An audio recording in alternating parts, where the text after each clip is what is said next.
നമസ്കാരം. എല്ലാ സജ്ജനങ്ങൾക്കും സന്ധ്യാദീപത്തിലേക്ക് സ്വാഗതം.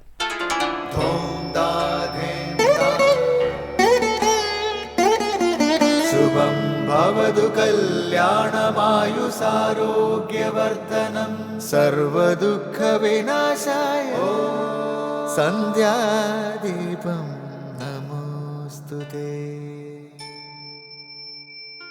നാമം ജപായനം പുണ്യം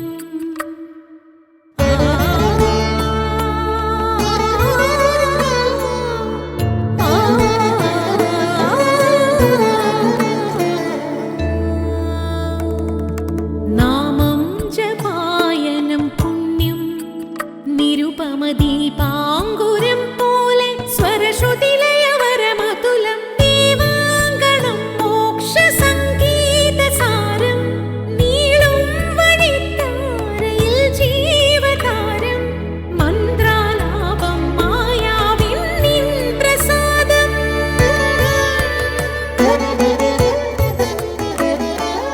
ഇരുൾ നീങ്ങിയുണരുന്ന തെളിനാളദീപം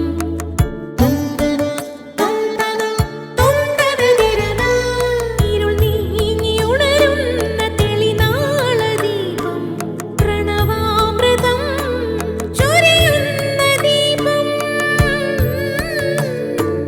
ദീപം ദീപം ദീപം ദീപം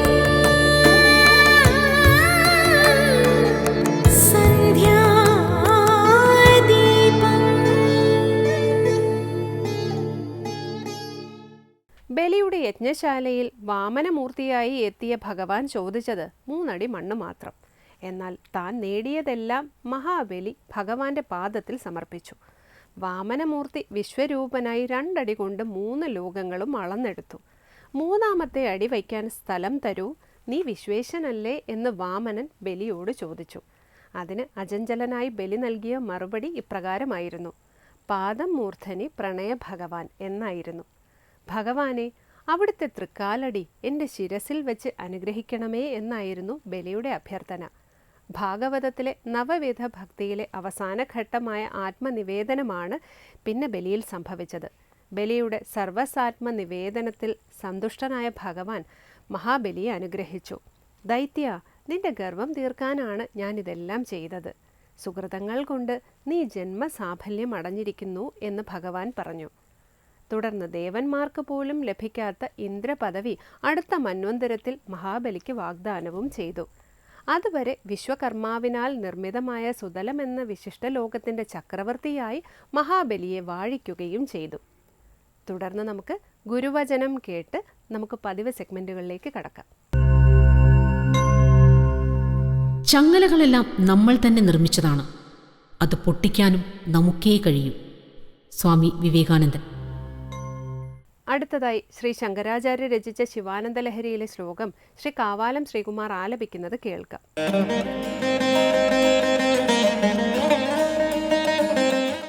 യോഗക്ഷേമധുരന്ധരസ്യ സകല ശ്രേയപ്രദോദ്യോഗിനോ ദൃഷ്ടാദൃഷ്ടമതോപദേശകൃതിനോ ബാഹ്യാന്തരവ്യാപിനഃ സർവജ്ഞസ്യ ദയാകരസ്യ ഭവത കിം വേദിതവ്യം മയാ ശംഭോ ത്വം പരമാന്തരംഗയിതി മേ ചിത്തേ സ്മരാമ്യന്വഹം.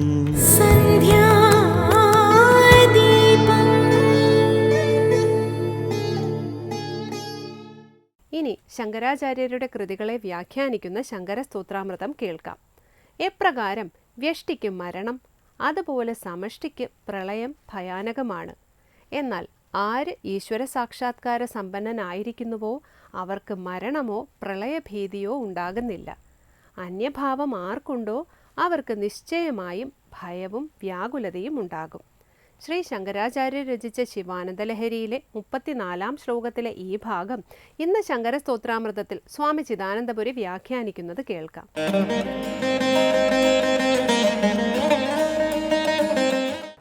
ശ്രീ ശങ്കര കൃതികളിൽ ശിവാനന്ദ ലഹരിയിൽ 34-ാമത്തെ ശ്ലോകമാണ് നമ്മൾ ശ്രദ്ധിക്കുന്നത്. പ്രളയകാലത്തിൽ സർവനാശം കാണുമ്പോഴും ആനന്ദസാന്ദ്രനായി കഴിയുന്ന ഈശ്വരൻ്റെ സ്ഥിതിയെക്കുറിച്ച് പറയുകയാണ്. നമുക്ക് വ്യഷ്ടിതലത്തിൽ നമ്മുടേതായ വൈയക്തികമായ തലത്തിൽ ജനിച്ചാൽ മരണം ഉറപ്പാണെന്ന് എല്ലാവർക്കും അറിയാം. ജനനമുണ്ടോ മരണമുണ്ട്. അപ്പോൾ ജനിച്ചു എന്നുള്ളത് അംഗീകരിച്ചാൽ പിന്നെ മരിച്ചേ മതിയാവും. അപ്പോൾ അവശ്യം ഭാവിയാണ് മരണം. അവശ്യം ഭാവിയാണെങ്കിൽ പോലും മരണം നമ്മെ വ്യാകുലപ്പെടുത്തുന്നു, ഭയപ്പെടുത്തുന്നു. ഇതാണ് സാമാന്യസ്ഥിതി, ലോകസാമാന്യസ്ഥിതി. ഇതുപോലെ മൊത്തം സമഷ്ടിയുടെ നാടകങ്ങളെ തിരിച്ചറിയുന്ന ദേവന്മാരും ഋഷിമാരും ഒക്കെ തന്നെ കൽപ്പാദിയിൽ സൃഷ്ടി സംഭവിക്കുന്നുവെങ്കിൽ കൽപ്പാന്തത്തിൽ പ്രളയം സംഭവിച്ചേ മതിയാവൂ എന്നറിയുന്നവരാണ്. എങ്കിലും എപ്രകാരം വ്യഷ്ടിക്ക് മരണം, അതുപോലെ സമഷ്ടിക്ക് പ്രളയം ഭയപ്രദമാകുന്നു, വ്യാകുലതയെ നൽകുന്നു. അങ്ങനെയുള്ള സന്ദർഭത്തിലും ആത്മാരാമനായിരിക്കുന്നവൻ, ജനന മരണങ്ങൾക്കപ്പുറത്തുള്ള സ്വരൂപത്തിൽ വിഹരിക്കുന്നവൻ ആനന്ദസാന്ദ്രനായി കഴിയുന്നു. ഹേ പശുപതേ, നിൻ്റെ സാഹസത്തെക്കുറിച്ച് എന്ത് പറയാനാണ്? ഹേ ശംഭോ, നിൻ്റെ ധൈര്യം എന്താണ്? ഇപ്രകാരമുള്ള ധൈര്യവും സാഹസവും ആത്മസ്ഥിതിയും, ആത്മസ്ഥിതി, ആത്മനഃസ്ഥിതി, എന്തു തന്നെ ചുറ്റുപാട് സംഭവിച്ചാലും യാതൊരു വ്യതിചലനവുമില്ലാതെ തന്നിൽ താനായിരിക്കുന്ന മഹാസിദ്ധി. ഇത് അന്യൈഹി കഥം ലഭ്യതേ, മറ്റുള്ളവരാൽ എങ്ങനെ ലഭിക്കപ്പെടും? ഇത് ലഭിക്കപ്പെടില്ല. ആര് ബ്രഹ്മാത്മനിഷ്ഠയിൽ കഴിയുന്നുണ്ടോ അവർക്കെല്ലാം ഈ സ്ഥിതി പ്രാപ്തമാണ്, പ്രാപ്യമാണ്. എന്നാൽ അന്യദൃഷ്ടി വയ്ക്കുന്നവർക്ക് ഇത് ഒരിക്കലും പ്രാപ്യമല്ല. ആര് ഈശ്വര സാക്ഷാത്കാര സമ്പന്നരായിരിക്കുന്നുവോ അവർക്കും ഒരിക്കലും മരണമോ പ്രളയമോ ഭീതിയെ നൽകുന്നില്ല. ആരന്യത്വം കൽപ്പിച്ചിരിക്കുന്നതാണ് അന്യൈഹി, മറ്റുള്ളവരാൽ. അന്യഭാവം ആർക്കുണ്ടോ അവർക്ക് നിശ്ചയമായും ഭയവും വ്യാകുലതയും ഉണ്ടായേ മതിയാവും. അപ്പം എന്താണ് ആ സ്ഥിതി? അത് പറയുന്നു, ഭ്രശ്യദേവഗണം, ഭ്രംശിക്കപ്പെടുന്ന ദേവഗണത്തെയും, ത്രസന്മുനിഗണം, മുനിഗണത്തെ ഭയപ്പെട്ടതായും, നശ്യത് പ്രപഞ്ചം ലയം, ഈ പ്രപഞ്ചം ലയത്തെ പ്രാപിച്ച് നശിക്കുന്നതായും, പശ്യൻ, കാണുന്നവൻ, കണ്ടുകൊണ്ട് തന്നെ, നിർഭയ, നിർഭയനായി, ഏകയേവ വിഹരതി, ഏകനായി വിഹരിക്കുന്നു, മറ്റൊന്നിനോടും സംഘമില്ല അവന്, ആത്മനിഷ്ഠനായി ഏകനായി വിഹരിക്കുന്നു. എങ്ങനെ? ആനന്ദസാന്ദ്ര, ആനന്ദസാന്ദ്രനായിട്ട്, സാന്ദ്രാനന്ദ സ്വരൂപനായിട്ട്. ഇതിനെക്കുറിച്ച് പിന്നെ എന്ത് പറയാനാണ് എന്നാണ് നല്ലപോലെ വിചാരം ചെയ്യുക. അപ്പോൾ ഇവിടെ നമ്മൾ മനസ്സിലാക്കേണ്ടത്, പരമശിവൻ്റെ ഈ ഒരു സാന്ദ്രാനന്ദ സ്വരൂപം ആര് ബ്രഹ്മാത്മബോധത്തിലേക്ക് ഉയർന്നിരിക്കുന്നു അവർക്കൊക്കെ പ്രാപ്തമാണ്. ആര് അന്യത്വം കൽപ്പിക്കുന്നു അവർക്കിത് പ്രാപ്യമല്ല. അത് ഉദരമന്തരം ഗുരുതേ തസ്യ ഭയം ഭവതി, ഉപനിഷത്ത് പ്രഖ്യാപിക്കുന്നുണ്ട്. ഒരല്പം അന്തരം വയ്ക്കുകയാണെങ്കിൽ അവർക്ക് ഭയം ഉണ്ടാവും. ആത്മനിഷ്ഠയിൽ നിന്ന്, ബ്രഹ്മാത്മനിഷ്ഠയിൽ നിന്ന്, അഹം ബ്രഹ്മാസ്മി എന്നുള്ള ബോധതലത്തിൽ നിന്ന് അല്പം അന്തരം വയ്ക്കുന്നുണ്ടെങ്കിൽ അവർക്ക് ഭയം സുനിശ്ചിതമാണെന്ന് ഉപനിഷത്ത് പ്രഖ്യാപിക്കും. അപ്പോൾ സർവാത്മഭാവത്തിൻ്റെ മഹിമയാണ് ഇവിടെ എടുത്തു കാണിച്ചിട്ടുള്ളത്. വളരെ ശ്രദ്ധിക്കുക. തുടർന്ന് നമുക്ക് അടുത്ത 35-ാമത്തെ ശ്ലോകത്തിലേക്ക് കടക്കാം. യോഗക്ഷേമധുരന്ധരസ്യ സകലശ്രയപ്രദോദ്യോഗിനോ ദൃഷ്ടാദൃഷ്ടമതോപദേശകൃതിനോ ബാഹ്യാന്തരവ്യാപിനഃ സർവജ്ഞസ്യ ദയാകരസ്യ ഭവതഃ കിം വേദിതവ്യം മയാ ശംഭോ ത്വം പരമന്തരംഗ ഇതി മേ ചിത്തേ സ്മരമ്യന്വഹം. ഹേ ശംഭോ, അല്ലയോ ശംഭോ. ശംഭു ശബ്ദം നമ്മൾ പല പ്രാവശ്യം ചിന്തിച്ചു. ശങ്കര ശബ്ദത്തിൻ്റെ സമാനാർത്ഥകമാണ്. ശം സുഖം, ആനന്ദം. ശം ഭാവയതീതി ശംഭു.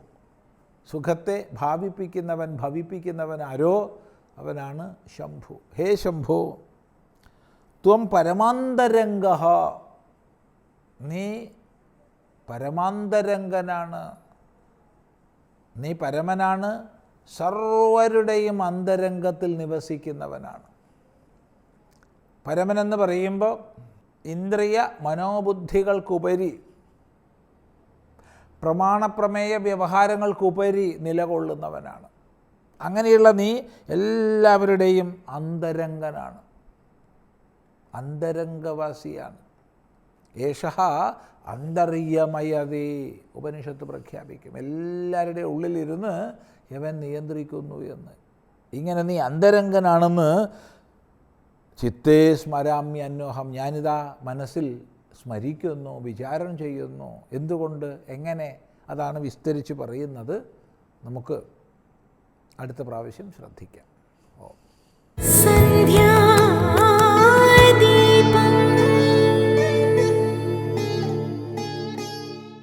തുടർന്ന് ക്ഷേത്ര ചൈതന്യ രഹസ്യത്തെക്കുറിച്ച് വിവരിക്കുന്ന ക്ഷേത്രങ്ങൾ സാധനാ കേന്ദ്രങ്ങൾ എന്ന സെഗ്മെന്റിലേക്ക്.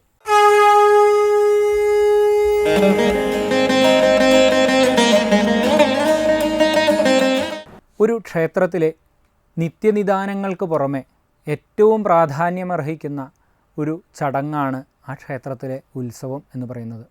ക്ഷേത്രത്തിൻ്റെ ചൈതന്യവർദ്ധനവിന് വളരെ പ്രാധാന്യമർഹിക്കുന്ന ഒരു പ്രക്രിയയാണ് ഉത്സവം എന്നുള്ളത്. ഈ ഉത്സവം എന്ന് പറയുന്ന പ്രക്രിയ 3 വിധാനത്തിലാണ് ചിട്ടപ്പെടുത്തിയിട്ടുള്ളത്. അതിലൊന്ന് പടഹാദി ഉത്സവം, മറ്റൊന്ന് ധ്വജാദി ഉത്സവം, മറ്റൊന്ന് അങ്കുരാദി ഉത്സവം എന്നുള്ള 3 തരത്തിലുള്ള ഉത്സവങ്ങളെ നമുക്ക് സാമാന്യമായിട്ടൊരു ക്ഷേത്രത്തിൽ കാണാൻ സാധിക്കും. പടഹാദി ഉത്സവം എന്ന് പറഞ്ഞാൽ എന്ത് എന്നുള്ളത് നമുക്ക് ആദ്യം നോക്കാം.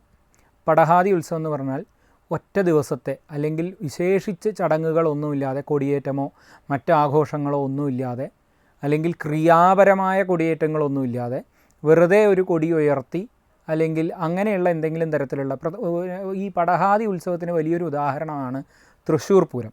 ഇതുപോലെ ഒറ്റ ദിവസത്തിലും അല്ലെങ്കിൽ 1-2 ദിവസങ്ങൾ നീണ്ടു നിൽക്കുന്നതൊക്കെ ആയിട്ടുള്ള ഒരു ജനകീയ ഉത്സവം, ജനകീയ കൂട്ടായ്മയോടുകൂടി നടത്തപ്പെടുന്ന ഉത്സവങ്ങളാണ് പലപ്പോഴും പടഹാദി ഉത്സവങ്ങൾ.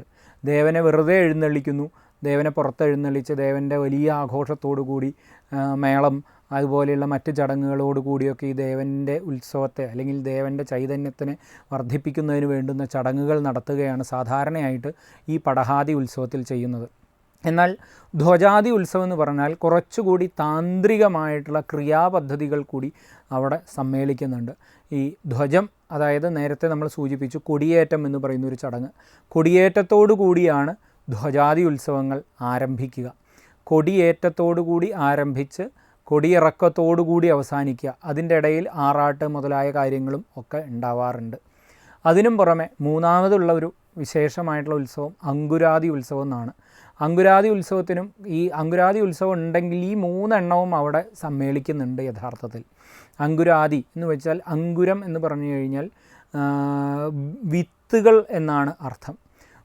ഓരോ ദേവനും വ്യത്യസ്തമായിട്ടുള്ള ധാന്യങ്ങളെ തന്ത്രശാസ്ത്രത്തിൽ പറയുന്നുണ്ട്.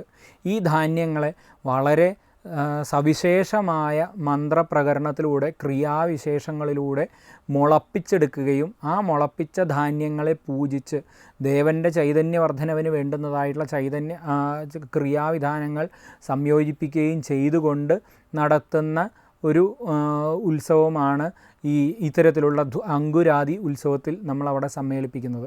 ഈ അങ്കുരാതി ഉത്സവത്തിൻ്റെ തുടർച്ചയായിട്ട് ധ്വജാതി, അങ്കുരാരോപണം, അതായത് മുളയിടൽ എന്ന് പറയുന്നൊരു ചടങ്ങോടുകൂടിയാണ് ഈ ഉത്സവങ്ങൾ ആരംഭിക്കുന്നത്. ഇത് കഴിഞ്ഞാൽ സ്വാഭാവികമായിട്ടും അതിൻ്റെ അടുത്ത പ്രക്രിയ എന്ന് പറയുന്നത് കൊടിയേറ്റമാണ്. മുളയിട്ട് കഴിഞ്ഞ് കൊടിയേറ്റി, അതായത് ആദ്യം ചെയ്യുന്നത് മുളയിടുക എന്ന് പറയുന്ന ചടങ്ങാണ്. ധ്വജാതി ഉത്സവത്തിൽ ആദ്യം ചെയ്യുന്നത് കൊടിയേറുക എന്ന് പറയുന്നൊരു ചടങ്ങാണ്. ഇവിടെ അങ്കുരാതി ഉത്സവത്തിന് കൊടിയേറുന്നതിന് മുമ്പ് മുളയിടുന്നു. മുളയിട്ട് കഴിഞ്ഞാൽ കൊടിയേറി, അത് കഴിഞ്ഞാൽ വലിയ ആഘോഷമായി ദേവനെ എഴുന്നള്ളിച്ച് വലിയ ആഘോഷത്തോടു കൂടി ഉത്സവം നടത്തുന്നു. ഇത് മൂന്നും ഈ അങ്കുരാതി ഉത്സവത്തിൽ സമ്മേളിക്കുന്നുണ്ട്. എന്നാൽ പടഹാതി ഉത്സവത്തിൽ ദേവനെ എഴുന്നള്ളിക്കുക എന്നല്ലെങ്കിൽ ദേവൻ്റെ പുറത്തേക്ക് ഇറങ്ങിയിട്ടുള്ള ദേശപ്രദക്ഷിണവും അതുപോലെയുള്ള കാര്യങ്ങളും മാത്രമേ നടക്കുന്നുള്ളൂ. ധ്വജാതി ഉത്സവത്തിൽ ഈ ദേവൻ്റെ എഴുന്നള്ളിപ്പും അതോടൊപ്പം കൊടിയേറ്റവും നടക്കുന്നുണ്ട്. അങ്കുരാതി ഉത്സവത്തിൽ ഇത് മൂന്നും അവിടെ സമ്മേളിക്കുന്നുണ്ട് എന്നുള്ളതാണ് അതിൻ്റെ ഒരു പ്രത്യേകത. അവസാനമായി ദീപാരാധനയാണ്. ക്ഷേത്ര സന്നിധിയിലെത്തി അവിടുത്തെ പൂജാവിശേഷങ്ങളും ക്ഷേത്ര ചരിത്രവും മനസ്സിലാക്കി ദീപാരാധന തൊഴുതു മടങ്ങാം. എല്ലാവർക്കും നമസ്കാരം.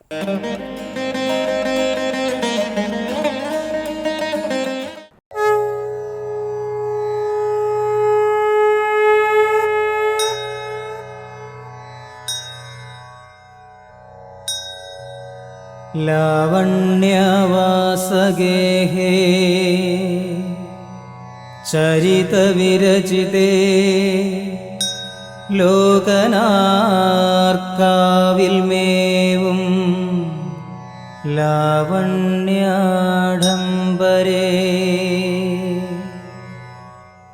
നിൻ പദതളിരിലണയ്ക്കംബികേ കാവിലമ്മേ.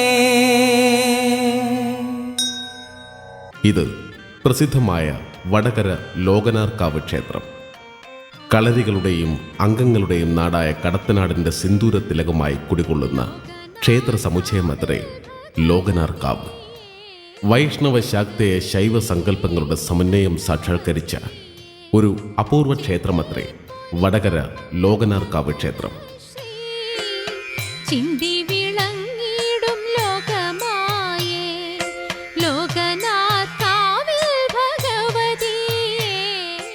ദുർഗ, ശിവൻ, വിഷ്ണു എന്നീ മൂന്ന് ശക്തികളും അടുത്തടുത്തായി വിളങ്ങുന്ന ഒരു ക്ഷേത്ര സമുച്ചയമാണ് ലോകനാർക്കാവ്. പ്രധാന ക്ഷേത്രമായ ഭഗവതി ക്ഷേത്രത്തിനൊപ്പം തൊട്ടു വടക്കുഭാഗത്തായി ശിവക്ഷേത്രവും അതിന് തൊട്ടടുത്തായി വിഷ്ണു ക്ഷേത്രവും കുടികൊള്ളുന്നു.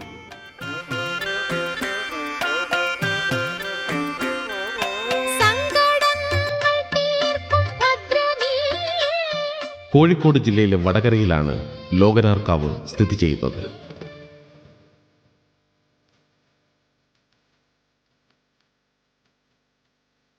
ലോകനാർക്കാവിലമ്മയും കൊടുങ്ങല്ലൂരമ്മയും സഹോദരിമാരാണെന്ന വിശ്വാസം നിലവിലുണ്ട്.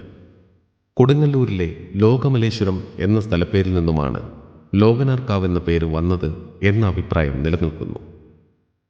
ഉത്തരേന്ത്യയിൽ നിന്നും വന്ന നാഗരികർ ലോകമലേശ്വരത്തും ഏറെക്കാലം താമസിച്ചു പോന്നിരുന്നു.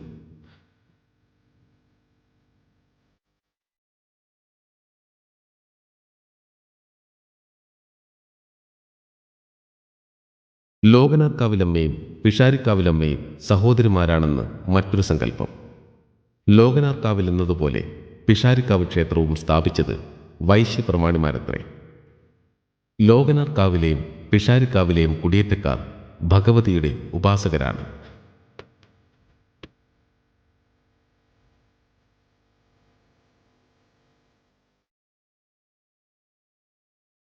പിഷാരിക്കാവിൽ കാളിയാട്ടം കുറിച്ചു കഴിഞ്ഞാൽ മടക്കോല കൊടുത്തയച്ച് ലോകനാർക്കാവ് കാരണവരെ വിവരമറിയിക്കുന്നു. കാളിയാട്ടം കുറിച്ച് വിവരം രേഖ മുഖേന അറിയിക്കുന്നതിനാണ് മടക്കോല എന്ന് പറയുന്നത്. ലോകനാർക്കാവിലെ കാരണവരായ മഞ്ഞൂളിക്കണ്ടി, താമരമംഗലം എന്നിവർക്കാണ് ഇന്നും മടക്കോല മുടക്കമില്ലാതെ കൊടുത്തയക്കുന്നത്.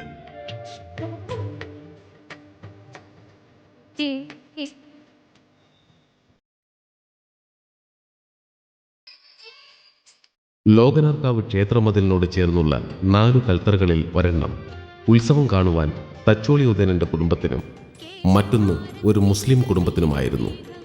വ്യാപാരി നായന്മാർ ക്ഷേത്രത്തിലെ ചെലവുകൾ വഹിച്ചിരുന്ന കാലത്ത് ഉത്സവം കാണുവാൻ കരകെട്ടി മാപ്പിള ഈ കൽത്തറയിൽ ഇരുന്നിരുന്നു എന്നാണ് പുരാവൃത്തം. വളരെയധികം വൈശിഷ്ട്യമാർന്ന ചടങ്ങുകളാൽ പ്രസിദ്ധി കേട്ട ഒരു ക്ഷേത്രം കൂടിയാണ് ലോകനാർക്കാവ്. ഗജവീരന്മാരുടെയും വാദ്യമേളക്കാരുടെയും അകമ്പടിയോടുകൂടി ദേവീ ദേവന്മാരുടെ തിടമ്പുകൾ എഴുന്നള്ളിച്ച് ഗ്രാമം പ്രദക്ഷിണം വയ്ക്കുന്ന ചടങ്ങായ നഗരപ്രദക്ഷിണം ഇവിടുത്തെ പ്രധാന ചടങ്ങുകളിൽ ഒന്നത്രേ. നഗരപ്രദക്ഷിണത്തെ കൂടാതെ പള്ളിവേട്ട ദിനം നടത്തപ്പെടുന്ന ഇളനീർ വരവ് എന്നിവയും ഇവിടുത്തെ പ്രധാന ചടങ്ങുകളാണ്. ഒരു കാലത്ത് ഈ ദേശത്താകെ പടർന്നു പിടിച്ച പകർച്ചവ്യാധിയിൽ മനംനൊന്ത ഒരു കാരണവർ ലോകനാർക്കാവിലമ്മയെ പ്രാർത്ഥിക്കുകയും ദേവി പകർച്ചവ്യാധിയിൽ നിന്നും എല്ലാവരെയും രക്ഷപ്പെടുത്തുകയും ചെയ്തു.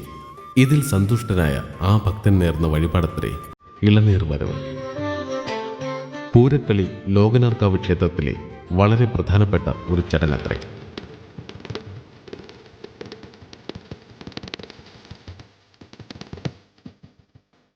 ലോകനാർക്കാവ് ക്ഷേത്രത്തോടനുബന്ധിച്ചുള്ള ഈ വലിയ ചിറ ഈ പ്രദേശത്തിനാകെ ഒരു അനുഗ്രഹമത്രേ. കാവിൽ ചിറ എന്നാണ് ഈ ചിറ പൊതുവെ അറിയപ്പെട്ടു വരുന്നത്.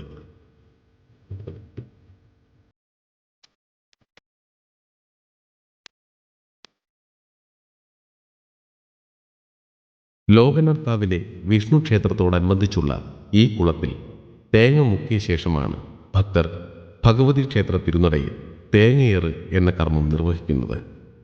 വിഷ്ണു ക്ഷേത്രത്തിനോളം തന്നെ പഴക്കം ഈ കുളത്തിന് കൽപ്പിച്ചു പോരുന്നു.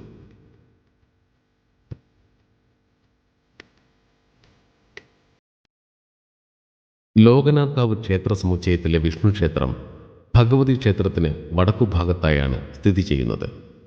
ലോകനാർക്കാവിലമ്മ ആദ്യം ഇരുന്നത് ഇവിടുത്തെ ശ്രീകോവിലിന് വടക്കുവശത്തുള്ള അകംതിണ്ണയിലാണ് എന്നാണ് വിശ്വാസം. ഈ ക്ഷേത്രമാണ് ലോകനാർക്കാവ് ക്ഷേത്ര സമുച്ചയത്തിലെ ഏറ്റവും പുരാതന ക്ഷേത്രം. ഈ ക്ഷേത്രം പരശുരാമ പ്രതിഷ്ഠയാണെന്നും ഇതൊരു ബ്രാഹ്മണ ഗ്രാമമായിരുന്നുവെന്നുമാണ് വിശ്വസിക്കപ്പെടുന്നത്. മുൻകാലത്ത് ഈ ക്ഷേത്രം വളരെ സമ്പന്നമായിരുന്നുവെന്നും നിത്യശീവേലി ഉണ്ടായിരുന്നുവെന്നുമാണ് വിശ്വാസം. ഭഗവതി ക്ഷേത്രത്തിനും വിഷ്ണു ക്ഷേത്രത്തിനും ഇടയിലാണ് ശിവക്ഷേത്രം സ്ഥിതി ചെയ്യുന്നത്.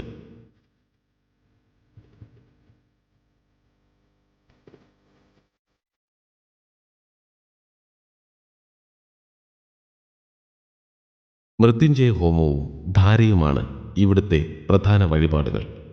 പടിഞ്ഞാറോട്ട് ദർശനമായി ആദിത്യനും ഇവിടെ പ്രതിഷ്ഠിക്കപ്പെട്ടിരിക്കുന്നു.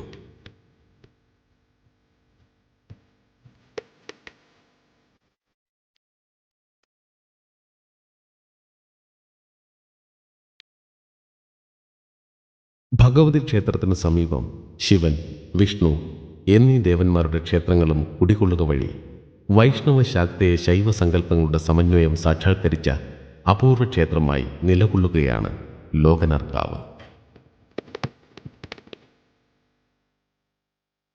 എല്ലാ വർഷവും തിരുവോണനാളിൽ അവകാശികളായ നെയ്ത്തുകാർ നെയ്തെടുക്കുന്ന ഓണപ്പുടവ കാരണവന്മാർ എഴുന്നള്ളിച്ച് ഭഗവതിക്ക് സമർപ്പിക്കുന്നു. ദേവിക്ക് ഒരു വർഷത്തേക്കുള്ള പുടവയാണിത്. കുലദേവതയ്ക്ക് വസ്ത്രവും ആഭരണവും നൽകുന്നു എന്ന വിശ്വാസമാണ് ഇതിനു പിന്നിലുള്ളത്. ഭഗവതി ക്ഷേത്രത്തിലെ കാവൽ ദേവനായി ദേവീക്ഷേത്ര മതിൽക്കകത്തായി വടക്കു പടിഞ്ഞാറേ മൂലയിൽ ഭൂതദേവരെ പ്രതിഷ്ഠിച്ചിരിക്കുന്നു. അടനേദ്യമാണ് ഇവിടെ പ്രധാനം. ലോകനാർക്കാവിൽ പ്രധാനമായും 2 ഉത്സവങ്ങളാണ് നടന്നു വരുന്നത്. ഇതിൽ വൃശ്ചികമാസം മുഴുവൻ നീണ്ടു നിൽക്കുന്ന വിളക്കുത്സവം വളരെ പ്രധാനമാണ്. ഇവയിൽ 16-ാം വിളക്ക്, 20-ാം വിളക്ക്, 26-ാം വിളക്ക്, 27-ാം വിളക്ക്, 28-ാം വിളക്ക് എന്നിവ വളരെ പ്രാധാന്യമേറിയ ദിനങ്ങളത്രേ. മീനമാസത്തിൽ രോഹിണി നക്ഷത്രത്തിൽ കൊടികയറി പൂരത്തിൽ അവസാനിക്കുന്ന പൂരം ഉത്സവമാണ് ലോകനാർക്കാവിലെ മറ്റൊരു പ്രധാന ഉത്സവം. 3 ക്ഷേത്രങ്ങളിലും ഒരേ സമയത്താണ് എഴുന്നള്ളിപ്പും ഉത്സവവും നടത്തിവരുന്നത്. ഭക്തവത്സലയായ ദേവിയായി, പുത്രസ്നേഹപൂർണയായ മാതാവായി, ഉഗ്രയും ഭദ്രയുമായി, കടത്തനാട്ടുദേശക്കാരുടെ സ്വന്തം അമ്മ ഭഗവതിയായി വാണരുളുകയാണ് ലോകനാർക്കാവിൽ വാഴും ഭഗവതി.